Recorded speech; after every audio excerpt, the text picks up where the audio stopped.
Installing the socket tower will require 2 or 3 people. A packet containing the screws necessary for assembling the table and socket tower is attached to the base. Take the socket tower out of the packaging, remove the plastic matrix, and position this on the underside of the tabletop.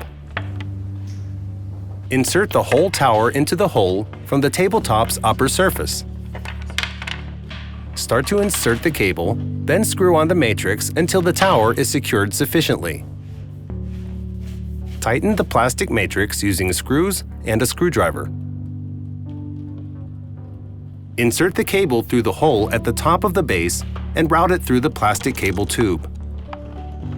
Pull it out of the base and position the base where the table is going to stand. Then put the tabletop on the base and fasten it with screws using the Allen key. We do not recommend moving the table after it has been assembled. For safety reasons, do not plug in the socket panel cable until fully assembled.